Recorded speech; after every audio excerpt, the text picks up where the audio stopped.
श्री गुरुदेव दत्त. श्री गुरुचरित्र अध्याय 28. कर्म विपाक वर्णन. श्री गणेशाय नमः. श्री गुरुचरित्राच्या श्रवण मात्राने नामधारकाचे मन रोमांचित झाले. तो आनंदित झाला. श्री गुरुचरित्राचा पुढील भाग ऐकण्यास तो उत्सुक झाला व त्याने सिद्ध मुनींना श्री गुरुचरित्राची पुढील कथा सांगण्यास विनंती केली. तेव्हा सिद्धमुनी म्हणाले, हे नामधारका, श्री गुरुचरित्राचा महत्त्वपूर्ण भाग असलेली ही पुढची कथा अत्यंत महिमायुक्त आहे. एखादा मनुष्य श्री गुरुचरित्राच्या श्रवणाने सर्व प्रकारच्या कल्पशातून मुक्त होतो.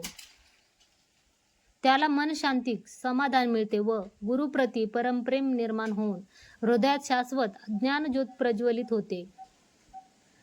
परमेश्वराने शिष्याच्या मार्गदर्शनाकरिता नियुक्त केलेल्या गुरूंवर साधकाने विश्वास ठेवावा.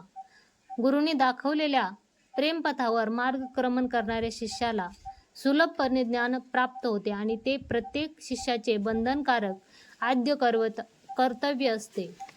प्रपंचाचा दुःखसागर पार करायला, मनशुद्धी मिळवायला श्री गुरुचरित्राव्यतिरिक्त आणखीन श्रेष्ठ ग्रंथ नाही. श्रवण अपेक्षार्थी तू धन्य आहेस. गाणगाग्रामी श्री गुरूंनी त्यांच्यावर शिंपडलेल्या भस्माच्या प्रभावाने तो पतित पावन होऊन महाज्ञानी झाला. त्याला त्याच्या गत 7 जन्मीचे स्मरण झाले. श्री गुरूंच्या आज्ञेनुसार ते दोघे मदोन्मत्त विप्र नदीपाशी गेल्यानंतर जन्मतः मी ब्राह्मणच आहे या भावनेने अतिभक्तीपूर्वक श्री गुरूंच्या चरणी वंदन करून विनम्रतेने हात जोडून त्याने विज्ञापना केली. हे सर्वज्ञ मूर्ती ज्ञानसागरा, मी गेल्या जन्मी असे कोणते पाप केले होते ज्यामुळे मी या जन्मी पतित अत्यज बनून जन्मलो? गत जन्मी जर मी ब्राह्मण कुळात जन्मलो होतो तर ह्या जन्मी हीन कुळात कसा जन्मलो? हे शंकररूपी श्री नरसिंह सरस्वती येती, आपण मला ह्याविषयी सर्व सांगा. त्याच्या प्रामाणिक प्रश्नाने श्री गुरु प्रसन्न होऊन त्याच्या पूर्वजन्मीचा वृत्तांत सविस्तरपणे सांगायला लागले.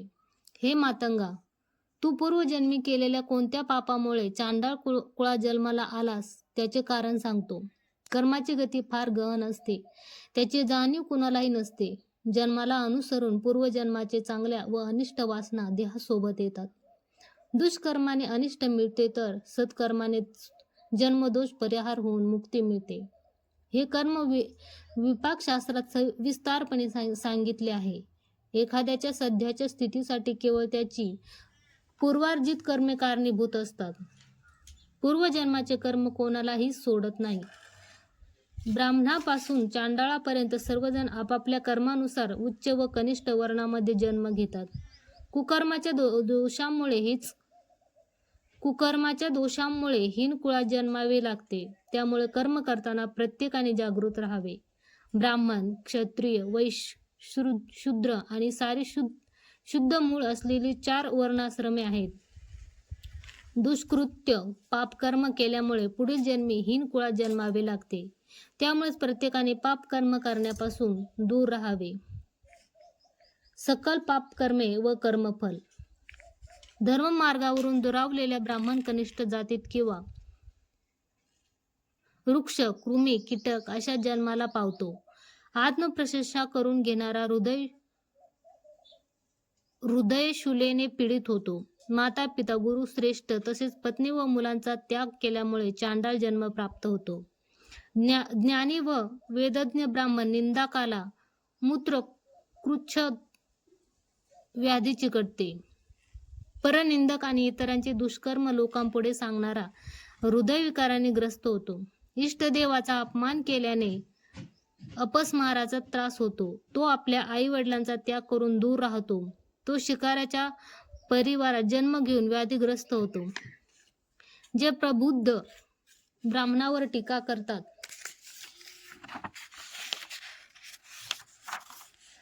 त्यांना मुक्तीच्या संबंधी वेदना भोगाव्या लागतात.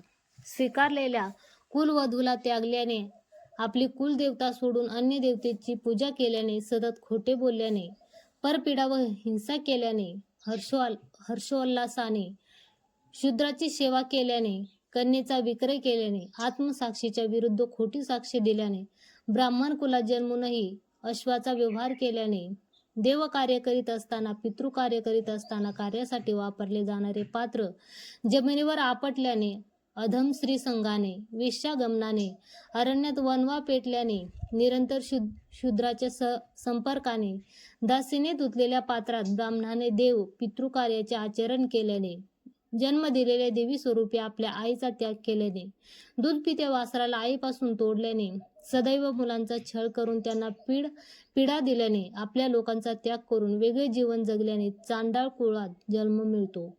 आपल्या अधिकाराने मुलाला आईपासून वेगळे करणाऱ्याला, बैलावर स्वारी करणाऱ्याला, तीर्थ पुण्यक्षेत्री भेट देऊनही श्राद्ध कार्य न करणाऱ्याला, तीर्थक्षेत्री परान्न भोजन व दान स्वीकारणाऱ्याला, शास्त्रानुसार षट्कर्माचे अनुष्ठान न आचरणाऱ्याला, कपिल धेनूच्या दुधाचा अभिषेकाला उपयोग न करता स्वतः अगोदर सेवन करणाऱ्या ब्राह्मणाला चांडाळ वंशात जन्म घ्यावा लागतो. शालिग्रामाची पूजा व उपचार स्वतः आसक्तीने न करता ती शूद्रांकरवी करून घेणारा, अपवित्र तुलसी पत्राचा उपयोग न करता देवपूजा करणारा, देवतांना समान असलेल्या जन्मदात्या आईवडिलांचे पालन पोषण करणारा चांडाळ जन्म प्राप्त करतो व पुढे सतजन्मापर्यंत कृमीचा जन्म घेतो.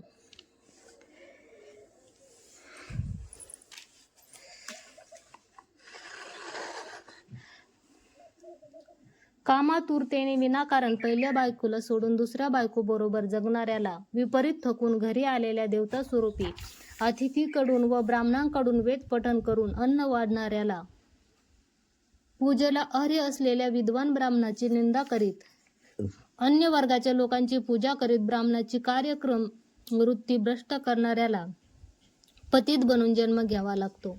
पिण्याचे पाणी देणाऱ्या विहिरी, तळी, सरोवर वगैरे अपवित्र केल्याने, अन्य लोकांच्या देवपूजेत अडथळे आणल्याने, ब्राह्मणाचे सदन नाश केल्याने, मित्रांच्या पत्नीशी, विश्वासातल्या स्त्रियांशी व्यभिचार केल्याने, एकापेक्षा अधिक पत्नी असलेल्या साऱ्या पत्नींना समान न्याय न दिल्याने, अतिथी सत्कार न केल्याने, वचन देऊन पूर्ण न केल्याने, संध्या समय झोपल्याने, राजाला विप्राला दान रूपात दिलेल्या भूमीचे हरण केल्याने चांडाळ जन्म प्राप्त होतो.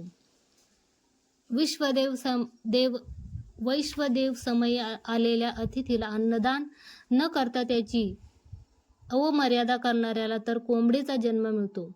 परमपवित्र गंगातीर्थ व इतर तीर्थक्षेत्राचे निंदन करणाऱ्यांना, श्री महाविष्णूला प्रिय असणाऱ्या एकादशीला अन्न ग्रहण करणाऱ्या विप्राला, संध्या समयी भोजन स्वीकारणाऱ्या विप्राला, रणांगणात स्वामीला सोडून पलायन करणाऱ्या अविश्वासी सैनिकाला, अपात्रीला वेद अध्यापन करणाऱ्याला,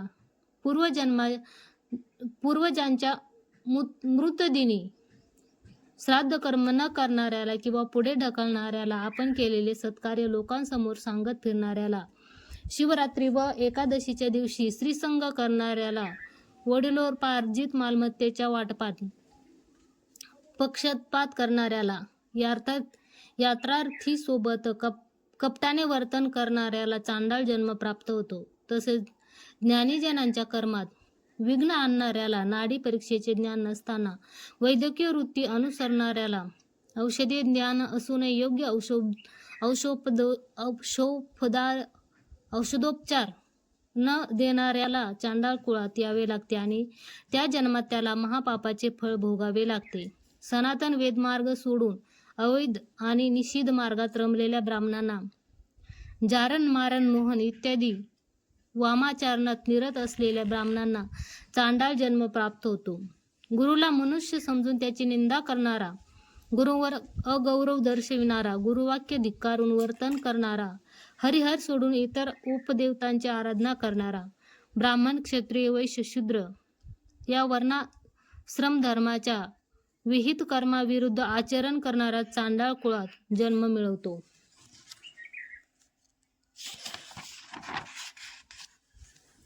वेदाधिकार नसलेल्यांकडून मंत्रोपदेश देऊन धार्मिक अनुष्ठान आचरणाऱ्या ब्राह्मणाला पाप भोगावे लागते व चांडाळ जन्म लाभतो.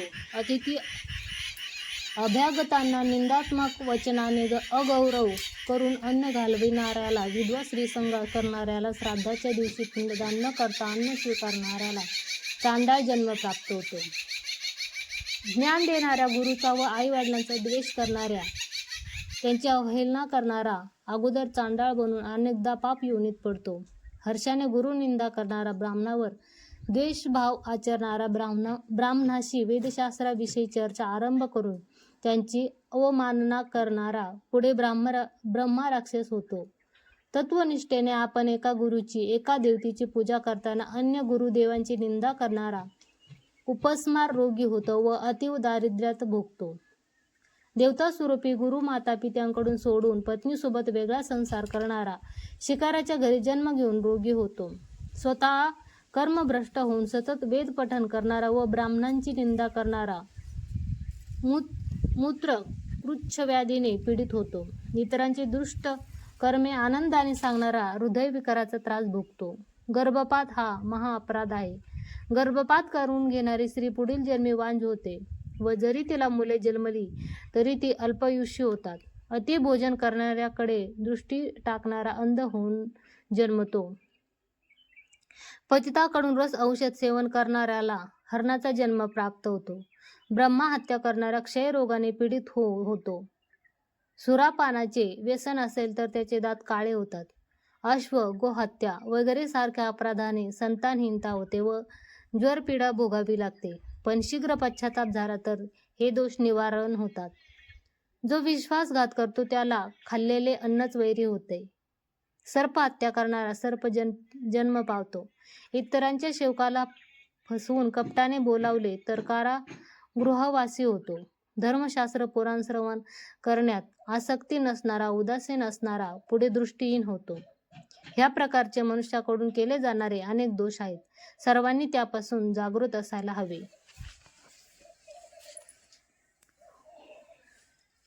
चोरपणाचे दोष.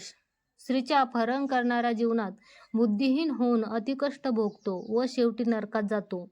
सोन्याची चोरी करणाऱ्याला नखे कुजणारा रोग होतो. पुस्तकाची चोरी करणारा नेत्रहीन होऊन जन्माला येईल. वस्त्रांची चोरी करणारा पंडुरोगग्रस्त होतो. समाजाची मालमत्ता चोरी करणाऱ्याला घसा मानेची गंडमाळा येईल. पूर्ण सरोगीच्या वस्तू चोरी करणाऱ्यावर कारागृहवासाचा प्रसंग येईल. जो दुसऱ्यांच्या संपत्तीची चोरी करतो आणि जो इतरांचा द्वेष करतो तो पुत्रहीन होऊन पुनर्जन्माला येतो. अन्न चोरणारा गुल्मरोगी होईल. धान्य तेल चोरणाऱ्यांचे शरीर दुर्गंधयुक्त होईल. परस्त्रीचे अपहरण किंवा ब्राह्मणाचे द्रव्य चोरणारा ब्रह्मा राक्षस होईल. अमूल्य वस्तूंचा उपहार केल्याने हीन जातीत जन्म मिळेल. फुले व फळझाडांची पाने चोरणाऱ्याला कृमी कीटकांनी युक्त असे शरीर प्राप्त होईल आणि तो रक्त शोषणारे मांजर होऊन जन्माला येईल. लोह, कापूस, मीठ चोरणारा कुष्ठ रोगी होईल. देवांचे द्रव्य अपहार करणारा देवता कार्यात विघ्न आणणारा पंडू रोगाने बाधित होईल. फळेभाज्यांची चोरी करणारा अंगहीन होईल आणि अरण्यवासी होईल. परजनांचे गुप्तधन अपहार केला तर जीवनात निरंतर दुःख वाट्याला येईल. पाने आणि गृहोपयोगी वस्तूंचा अपहार करणारा काक जन्म पावेल. दूध चोरणारा कुष्ठरोगी होईल.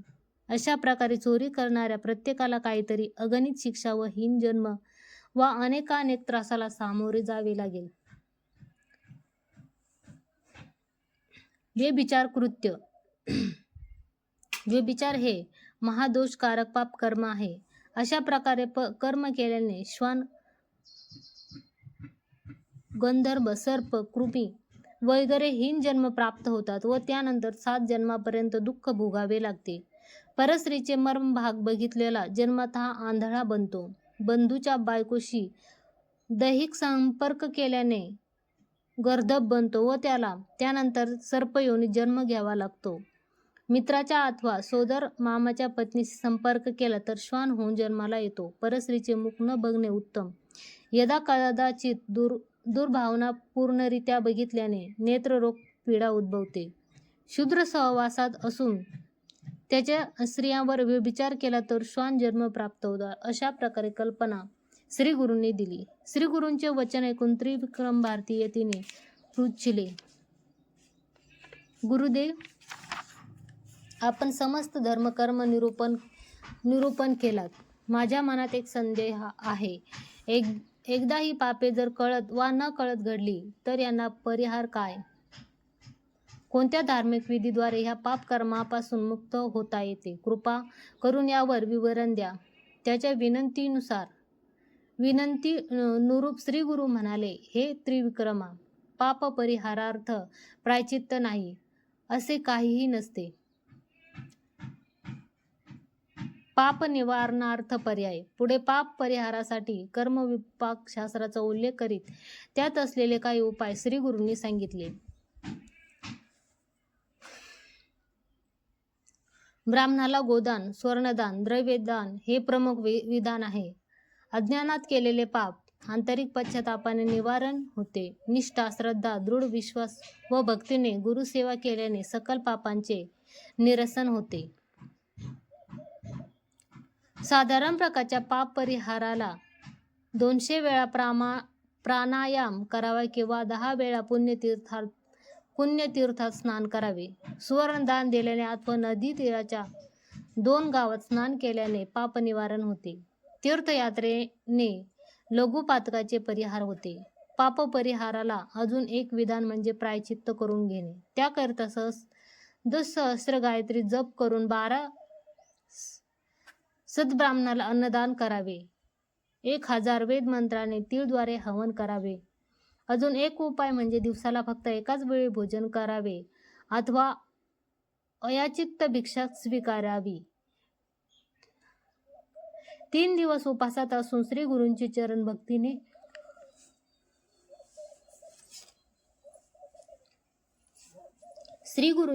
भक्तीने स्मरण कराल तर सौम्य प्रकारची पापे निवारण होतात. श्री गुरुजींनी आपले निरूपण प्रचलित ठेवून तीर्थकृच्छ, अतिच्छ, पूर्णकृच्छ विधीच्या आचरणाविषयी सांगितले. चांद्रायण आचरणाचे परिपालन करावे. कमल, बिल्व, अश्वत्थ, दुर्वा, कुशोदकाचे 7 दिवसापर्यंत सेवन करावे. पवित्र तीर्थक्षेत्री स्नान केल्यामुळे पापांचा नाश होतो अथवा तीर्थक्षेत्री सहस्र गायत्री जप केल्याने पापमुक्त होतो. ब्रह्मा इत्यादी पाप निवारणासाठी विधीपूर्वक समुद्र स्नान करून कोटी गायत्रीचे जपाचे अनुष्ठान करावे. तसेच समुद्र स्नानाने कृतघ्नादी व भ्रूणहत्या पाप धुवून जाते. 7 लाख गायत्री अनुष्ठान केल्याने जपानुष्ठान केल्याने सुवर्ण अपहरण केल्याच्या दोषातून मुक्त होतो. गुरुश्री गमन दोष निवारण्यासाठी 8 लाख गायत्री जप करावा. त्याला पर्याय म्हणजे वेदमंत्र पठण. सकल पाप नष्ट होण्यासाठी त्रिमधू, दुसरा सुवर्णा, त्रिवर्णा, तिसरा नाचिकेत हे मंत्र विश्वासाने व मनपूर्वक जप करावे. पंचमहापातक दूर होण्यासाठी श्रद्धा भक्तीपूर्वक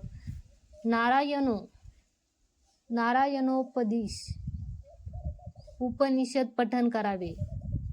सप्तजन्मकृत पाप निवारण होण्यासाठी त्रिपदा गायत्री अघर्मशन सूक्ताचे पठन करावे. तद्विष्णू सूक्त भक्तीने पठन केल्याने सप्तजन्मीचे पाप निवारण होते. केलेल्या पापाचे अंतरंगात पश्चाताप झाल्याने पापाचे परिमार्जन शक्य आहे. तसेच पाप निवारणार्थ गुरुसेवा हा उपाय अत्यंत महत्त्वाचा आहे असे श्री गुरूंनी समजावून सांगितले. अज्ञानकृत पापांचे क्षालन करण्यासाठी प्रथमतः घडलेल्या पापाला पश्चाताप करावा. त्याशिवाय आदल्या दिवशी उपवास करून दुसऱ्या दिवशी विधिवत पंचगव्य प्राशन करावे. ते शक्य नसेल तर कपिलवर्णीय धेनूच्या दर्शन मात्राने सर्व पापांचा परिहार होतो. ब्रह्मा हत्या, सुरापान, सुवर्णापहरण, गुरुश्रीगमन व एकमेका या पापाचं संयोगासारखे पंचपातक घडल्याने सद्गुरूंच्या दर्शनाने व अनुग्रहाने त्याचा परिहार होऊ शकतो असे आख्यान दिले. तसेच निष्ठावंत वेदशास्त्रज्ञ ब्राह्मणाने प्रसन्न चित्ताने पापिष्ठाला अनुग्रह केल्याने सर्व पापनाश होऊन पापिष्ठ पुनीत होतो. नंतर त्या पतिताला उद्देशून श्री गुरुजी त्याचे दोष सांगितले. अरे, तू पूर्वजन्मात ब्राह्मण म्हणून जन्माला आलास खरे, पण माता पित्यांना तुच्छ लेखून तू त्यांची निंदा केलीस, त्यांचा दोष तुला लागला. त्याच कारणास्तव तू ह्या जन्मी चांडाळ म्हणून जन्मालास. पण चिंता करू नकोस, आम्ही तुला एक मार्ग सुचवतो. संपूर्ण 1 महिना भीमा अमरच्या पवित्र संगमावर स्नान कर. तू पापरहित होशील. मरणोत्तर पुढील जन्मी तुला ब्राह्मण कुळात जन्म मिळेल. तेव्हा तो पतित विनवणी करू लागला, स्वामी, गुरुचरण हे तर सकल तीर्थाचे उगम स्थान असते. गुरुचरणी शरण आल्याने मुक्ती सहज प्राप्त होते. गुरुचरणावर श्रद्धा विश्वास जो ठेवतो त्याचे जन्मजन्मांतरीच्या कर्मातून विमोचन होते. कृपा करून माझ्या पुन्हा माझ्यावर भस्मोदकाचे सिंचन करा व मी आपल्या चरण कमल सेवेत निरंतर तत्पर व्हावे असे करा. आधी ब्राह्मण असणारा मी नेहमीच ब्राह्मण होऊ द्या. त्यावर श्री गुरुजी हसत हसत म्हणाले, हे मनुजा, मानवी देहाचा परिचय जन्मलेल्या कुळापासून होतो. तू चांडाळ कुळात जन्म घेतला आहेस व तू गृहस्थ झाला आहेस. मग तुला ब्राह्मण म्हणून कोण संबोधणार? तुला कोणीही ब्राह्मण म्हणणार नाही. गुरुपदेश घेऊन ब्रह्मा जाणण्याचा प्रयत्न करणारा ब्राह्मण तत्व प्राप्त करतो. तुला वास्तविकता ज्ञान करण्यास उपयुक्त अशी एक पूर्वकथा सांगतो.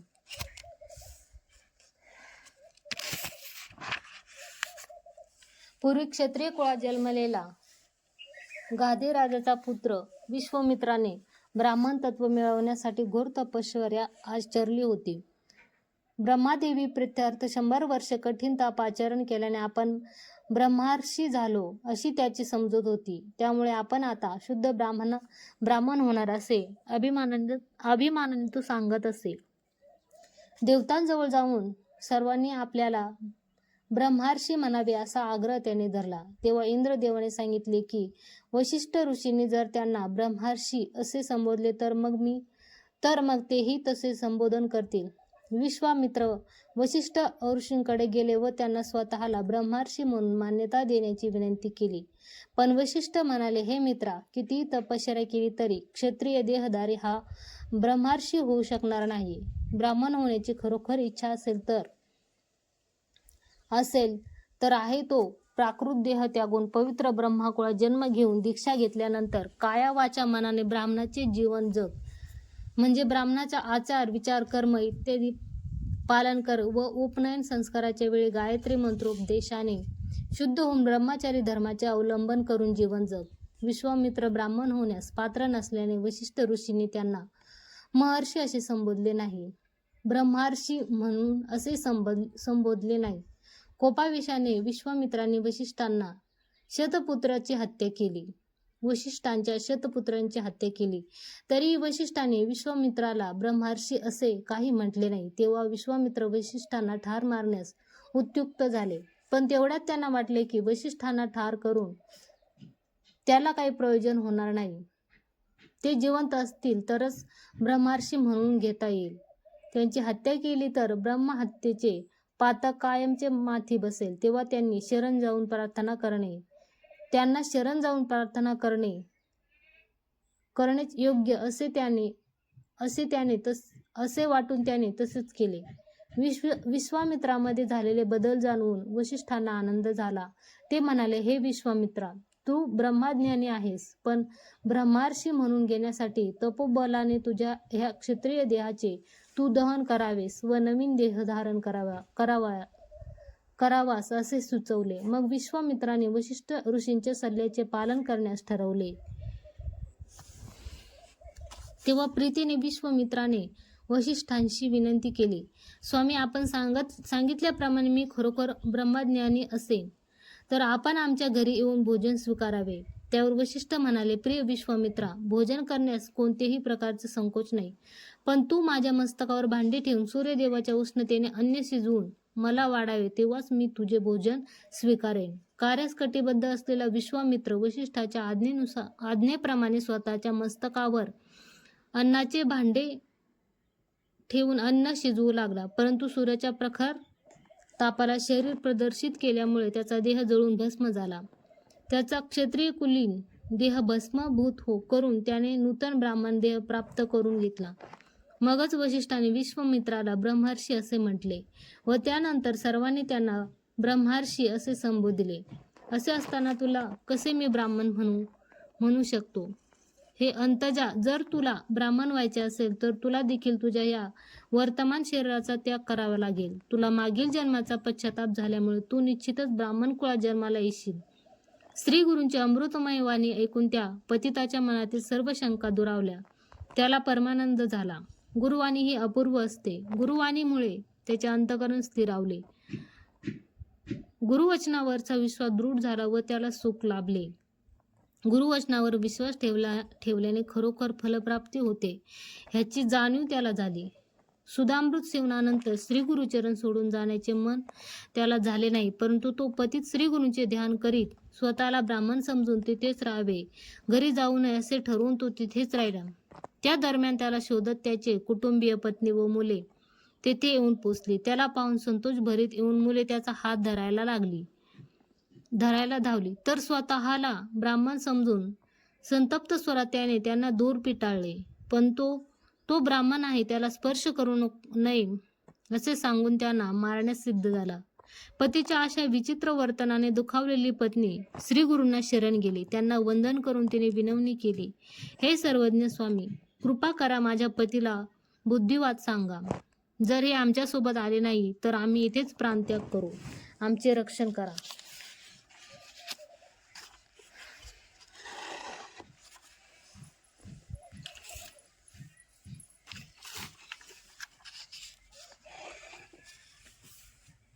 तेव्हा श्री गुरूंनी त्याला उपदेश केला, हे सज्जना, या महिलेशी तुझा विवाह झाल्याने कौटुंबिक जीवनाशी तुझी बांधिलकी कायम आहे. सूर्य अग्निदेवताच्या साक्षीने केलेल्या विवाहानंतर अशा प्रकारे संसाराचा त्याग करणे योग्य नाही. बंधनकारक स्वयं कर्तव्यापासून च्युत होऊ नये. सर्व काही परमात्म्यावर सोपवले पाहिजे. तू पत्नी व मुलांसमवेत स्वगृही जाणेच उचित आहे. तुला वाटेल तसे गृहस्थाश्रमाचा त्याग करू नये. अशी धर्मष्ट वागणूक केल्याने तुला महादोषाचे पातक लागेल.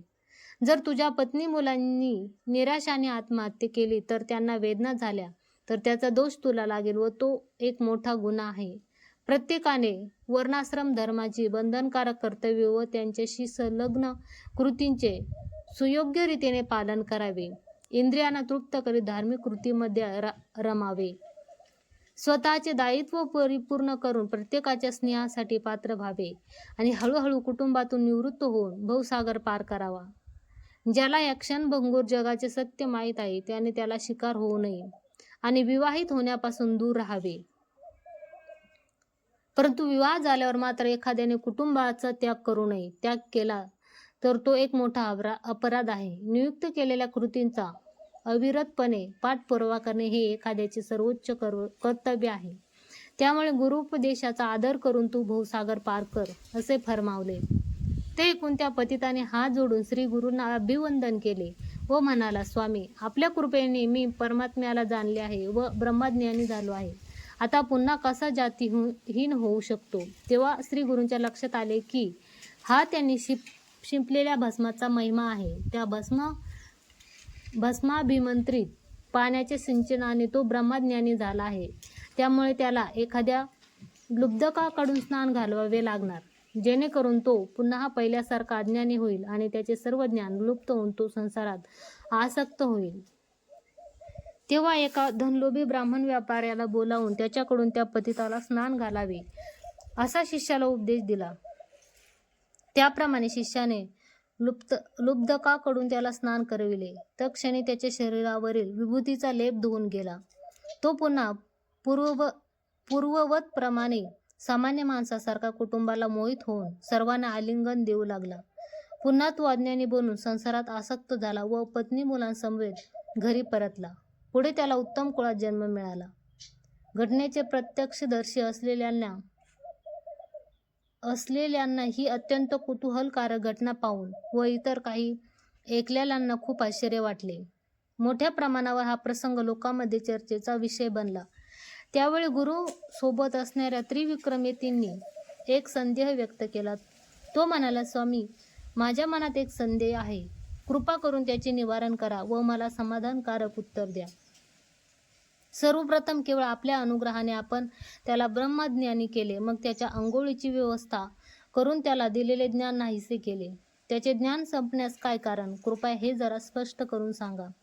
असे भक्तिभावाने प्रार्थिले व नमस्कार केला. तेव्हा श्री गुरुजी म्हणाले, हे त्रिविक्रमा, हा सारा त्याच्या शरीरावर असलेल्या त्या परम पावन भस्माचा महिमा आहे. त्या अंतजामध्ये ज्ञानाच्या उपस्थितीला व अनुपस्थितीला पवित्र भस्म महिमा कारणीभूत आहे. विभूती धारण करता क्षणी ब्रह्मज्ञान प्राप्त होते. ती विभूती म्हणजे समस्त गुणयुक्त महाअमृत आहे. जो पवित्र भस्म धारण करतो तो त्याच्या कुळातील सदस्यांसह इहलोकातून मुक्त होतो. विभूतीचा महिमा अपार अगाध आहे. त्यावेळी त्रिविक्रम यतीला विभूतीचे महत्त्व व धारणविधीविषयी माहिती सांगून घेण्याची जिज्ञासा निर्माण झाली. भस्माचा महिमा विस्तारपणे सांगण्याची कृपा करावी असे त्याने श्री गुरूंच्या चरणकमळी लोटांगण घालून विनवले. पावन श्री गुरुचरित्राचे कथन श्रवण केल्याने भक्तजनांचे सकल अभिष्ट साध्य होतात. श्री गुरुचरित्राचे आख्यान श्रवण केल्याने कोणताही पतित ब्रह्मज्ञानी होऊ शकतो. अशा प्रकारे सिद्धमुनींनी नामधारकाला पतितोद्धारक कथाख्यान विवरण केले व तेच सरस्वती गंगाधर आम्हा श्रोतृवर्गाला सांगत आहे. येथे परम कल्याणकारी श्री गुरुचरित्राचा 28वा अध्याय संपन्न होतो. श्री गुरुदेव दत्त. श्री गुरु दत्तात्रयार्पणमस्तु.